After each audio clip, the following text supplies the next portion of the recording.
Okay, trade class, we're going to look at the notes for 4.2. This is amplitude and period. So these were the basic sine and cosine waves that we looked at in the previous lesson, and the characteristics of those were that they each had a period of 2 pi and an amplitude of 1. Period was how, the distance on the x-axis that it took to complete one full cycle, and the amplitude is the distance from the midline to either a crest, which is the top, or to a trough, which is the bottom, and that has a length of 1 for each of those.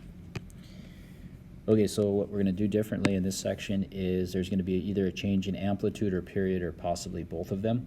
So this one's asking us to graph the sine wave, but this time there's a 3 in front of the function. So what that's going to do as far as changing the graph, in a similar way to other functions that you've worked with, if you do have a coefficient in front of the function, basically that's a vertical stretch by a factor of 3. So the way that we show that on a graph of a sine wave, rather than just having 1 and -1 as the high and low points, would actually go up to 3 as the highest value, and it would go down to -3 as the lowest value. We're still going to have the same basic x-coordinates on the x-axis, so I'm still going to use the same ones that I've used before, so which is pi over 2, pi, 3 pi over 2, and 2 pi. Again, those are representing 90, 180, 270, and 360 for the degrees. Now with the sine wave, remember the sine of 0 is 0, and multiplying that by 3 still leaves it at 0, so that point's in the same spot.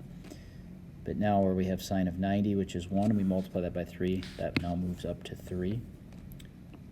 Sine of pi is still pi. Sine of 270, which is -1, or 3 pi over 2 is -1, but again, multiplying it by 3, so now that's at -3, and back to 0 for that one. So when we have the change in amplitude, that basically just stretches it vertically by whatever that factor is. So you'll just change your y-axis so that you're showing it goes up 3 times as high and down 3 times as low. Okay, this one's going to be similar. We just have a 2 instead of a 3 on this one, and this one's the cosine graph. So I will put 2 marks on here, so it goes up to 2 and down to -2. Use the same markings on the x-axis as before. These are all the markings that you would need if the period is just 2 pi. We'll just go same 4 marks on there. Put 2 pi, pi in the middle. This one's pi over 2, and 3 pi over 2. Okay, so cosine, remember the cosine of 0 is 1. Then we multiply that by 2, so the first mark is going to be up here. Cosine of 90 is 0, that's still going to stay 0. Cosine of pi is -1, so that's going to be -2. And we still have that same basic cosine shape, just stretched by, again, by a factor of 2. Okay, so for each of these, a lot of times they'll ask you to state the period and the amplitude. So the amplitude, we're going to talk about this, the amplitude on this is whatever that value is in front, so that's 3.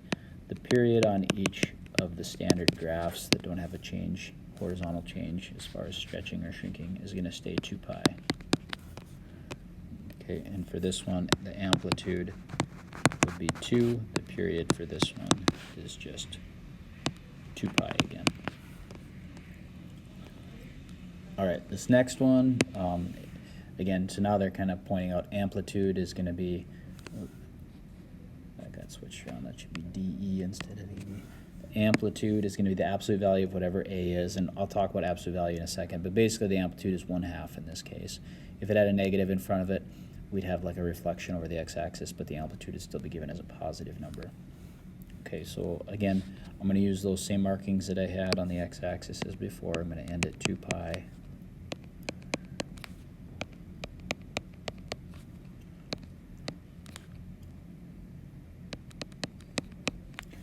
And now this time,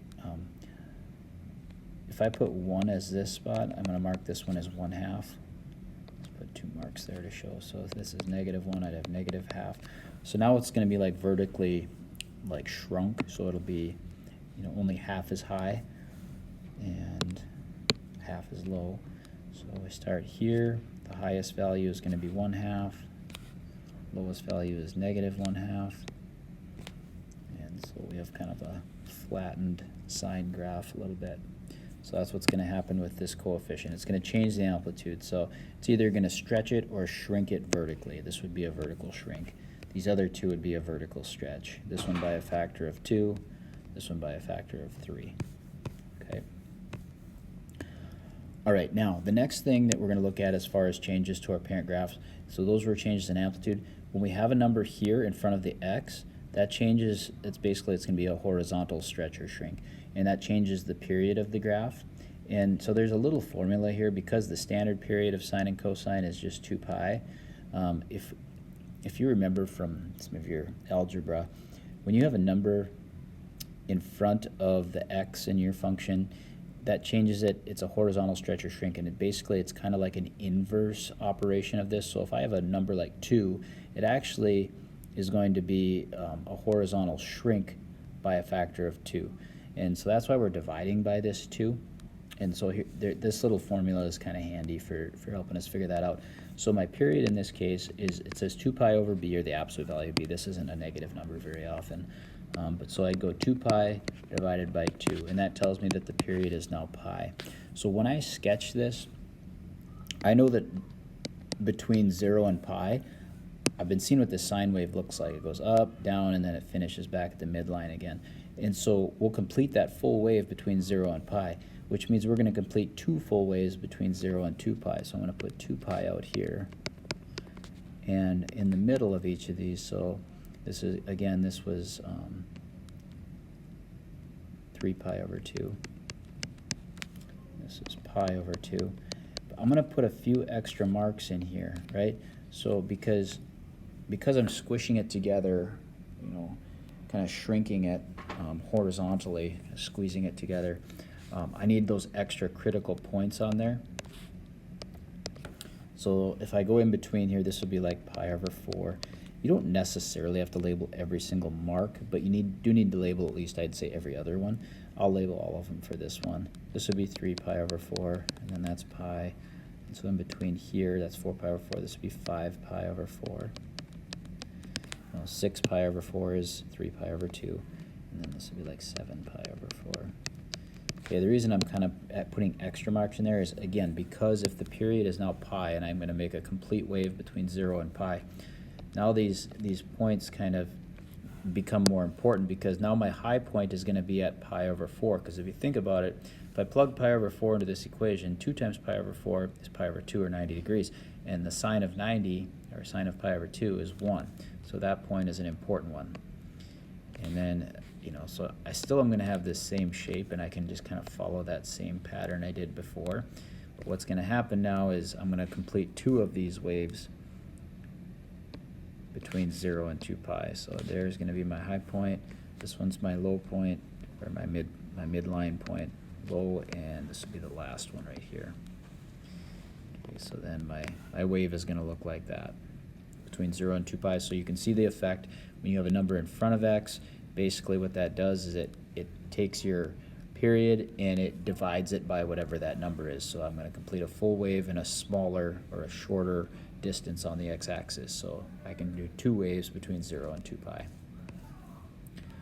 All right, similar with this one. This time we have a 1/3. Now, because this is a fraction here, when we take 2 pi divided by 1/3, that's actually going to be a horizontal stretch. Okay, because that, again, that formula for period is 2 pi over b, and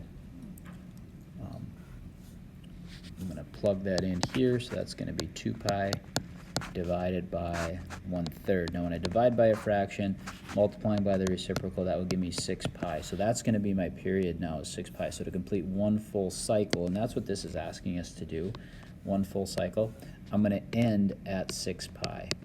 Okay.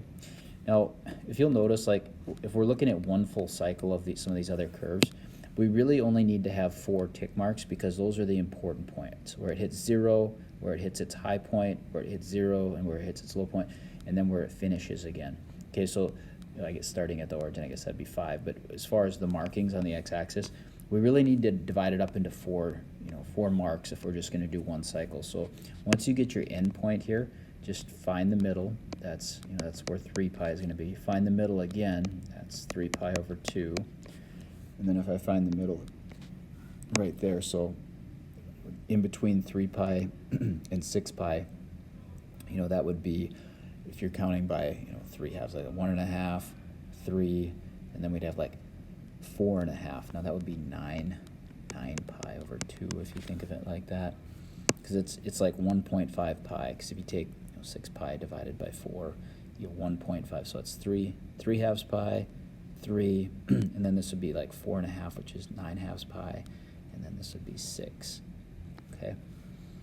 And our amplitude is going to stay the same. So amplitude, again, is the number in front. So the amplitude is just 1, but the period, which we found up here, period is 6 pi.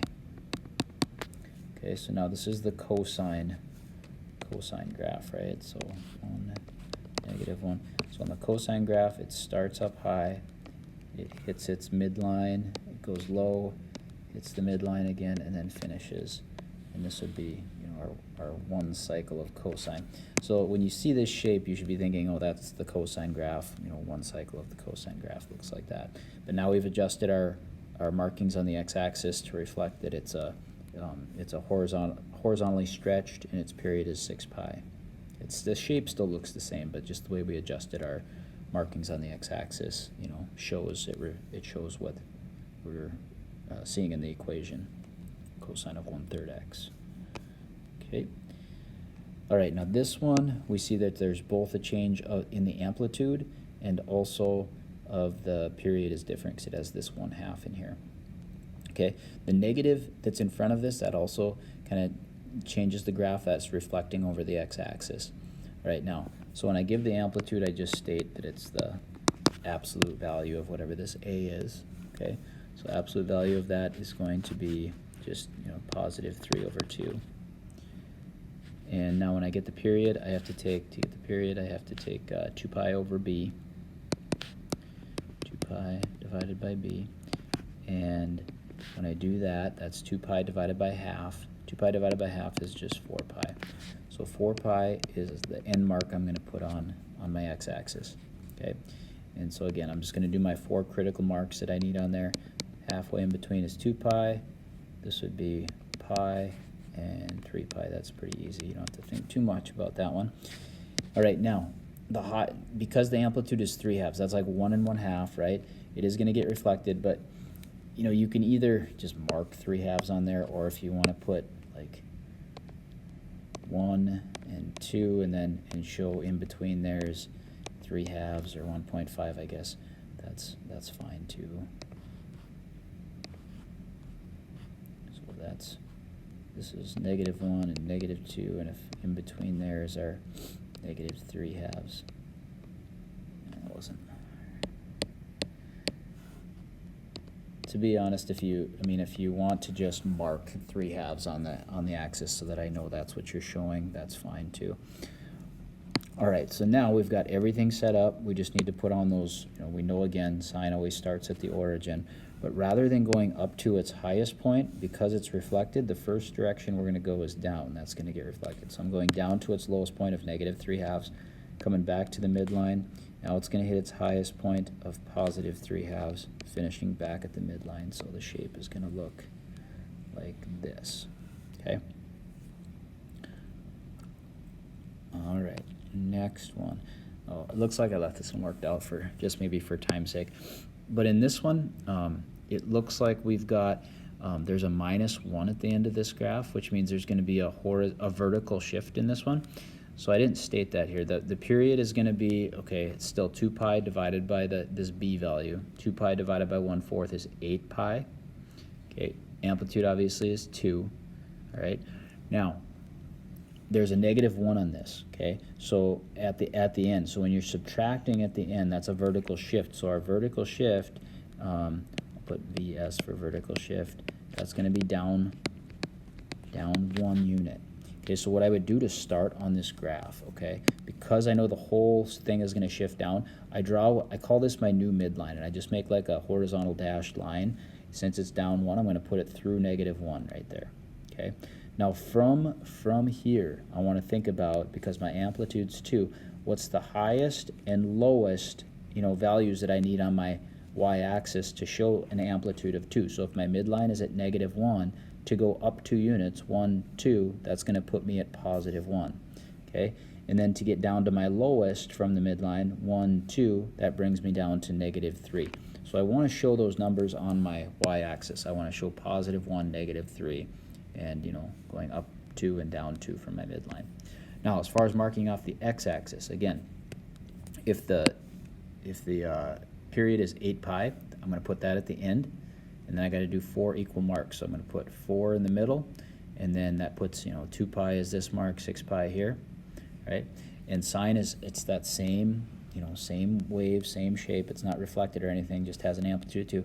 But I start at my midline now. Okay, so this is different. Usually it's at the origin, but because we shifted everything down 1, my new midline is right here at y equals -1. So I'm working from this.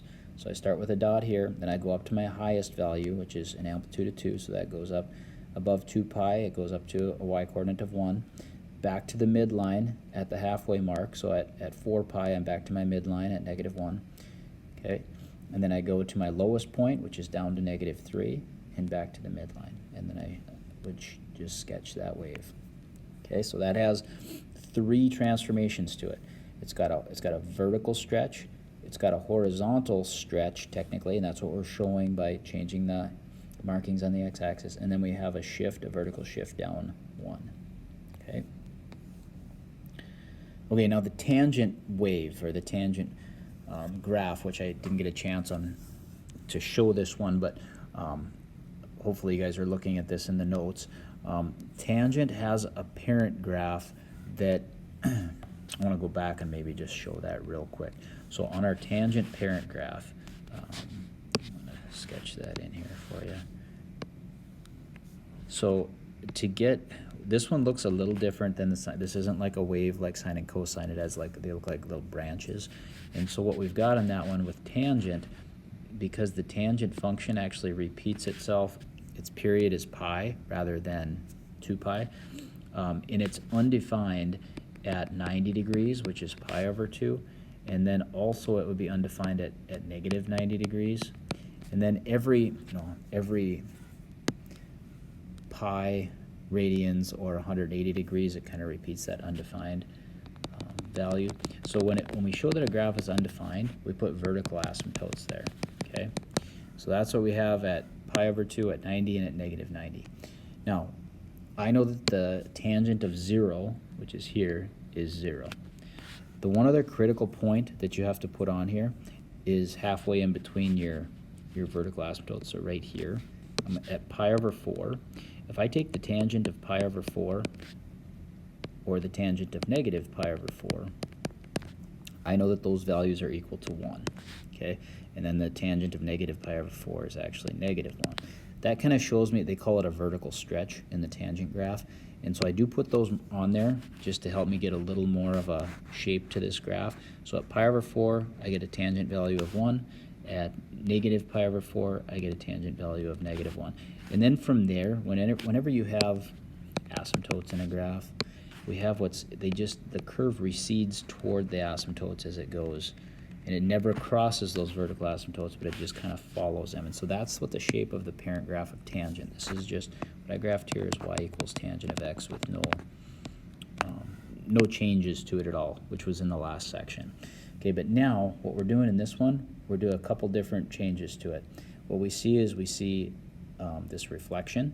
Okay, we see a 1/3 in here, which changes the period. It's just a horizontal stretch. I'm going to change that in my x-axis here, and then also it's shifted up 1.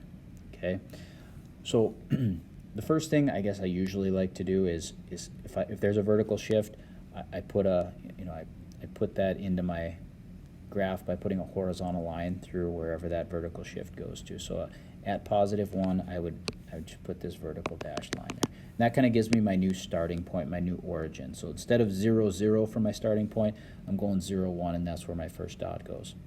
Okay. Now, this 1/3, this is a little different formula this time because the tangent graph has a period of pi rather than 2 pi. So instead of 2 pi over b, it's just pi over b. So pi divided by 1/3 gives me 3 pi. My period is now 3 pi. On this, on the parent graph, the period is pi because the distance from negative pi over 2 to positive pi over 2, that's a distance of 1 pi, and that's what it takes to make one of these branches. That's all I'm asking you to graph is one of these branches. Okay, so over here now, the period of this one, because I'm dividing by 1/3, that's the coefficient of x there, it gives me 3 pi. Okay, so that means I'm going to go from 3 pi over 2 to, from negative 3 pi over 2 to 3, because that gives me a distance of 3 pi when I go from negative 3 pi over 2 to positive 3 pi over 2. And then I put the halfway marks in there, which is negative 3 pi over 4 and 3 pi over 4. That shows the vertical stretch. Okay, the reflection over the x-axis right here kind of flips these points to the opposite direction. So where I would have gone over to my negative 3 pi over 4 and then I would have gone down, it actually goes the other direction. And where I would have gone over to positive 3 pi over 4 would have gone up, it flips it, and that's because of this. So it gives it just a little bit of the opposite shape. Now this one is probably a more difficult graph, and I'm going to help you practice those a little bit more in class, so I wouldn't get too worried about number 8, and also number 9 is going to be a little bit more difficult too. It's not, this one isn't quite as bad because when we graph secant or cosecant, basically all we have to do is graph its reciprocal function, and then we kind of sketch in the other part, which gives us cosecant in this case. So what I would do is I would graph, instead of 1/2 cosecant of x, plus 1 or whatever, I think I added the plus 1 onto this one, I would just go 1/2 sine of 2x and graph that, and then from there we can sketch in the cosecant graph. Must have added in the plus 1 when I was graphing this one. Okay, so graphing this, sine of 2x plus 1, okay, so that means that the period is going to be, because it has the 2 there, that would be 2 pi over b, so that's just pi. Amplitude has the 1/2 in there, okay, so I'm going to do my horizontal line here to give my vertical shift up 1, right? Amplitude being 1/2, I would go up 1/2 a unit, that's 1.5, and down 1/2 a unit, those would be my highest and lowest points, okay? On my x-axis, because the period is just pi, that means that I'm going to, go from 0 to pi, and then I've got, these markings here. It did ask me to go from 0 to 2 pi instead of just doing 1 cycle, so I guess I did 2 full cycles, so I kept going all the way up to 2 pi. But what we're going to do there is just we're going to sketch that sine wave from 0 to pi, and I went from 0 to 2 pi just because that's what the direction said, so it gave me 2 full cycles of that. Typically, I would only ask you to graph 1 cycle of it. But now here's what we do. So once you get that sine wave graphed, wherever the sine wave is hitting the midline, okay, that's similar to hitting 0 if it didn't have that vertical shift, but wherever you see that, okay, that means that its reciprocal function, cosecant, which is what we're actually graphing, is going to be undefined. So I'm going to be putting in vertical asymptotes everywhere the sine graph hits the midline. So that's what these green dashed lines are here. Okay, once you put all those in, now we're just going to be we're going to sketch the cosecant graph here. So wherever you have the high points or the low points, crests and valleys on your sine graph, the reciprocal of those points is going to be exactly the same as what's on the cosecant. So those points coincide. But then from there, we actually kind of go up toward our asymptotes, because as this approaches 0, the reciprocal of those get infinitely large. Okay, so they're going to go up like this. It kind of looks like little parabolas, but technically they're not parabolas, but it kind of looks like that. Okay, so these are based off of the parent graph of the, when we sketch the secant and cosecant graphs. So that's how that one goes. I can help answer more questions on this in class, but that is just a synopsis of what we're going to be doing in here. I think that is all. So that's it for this video.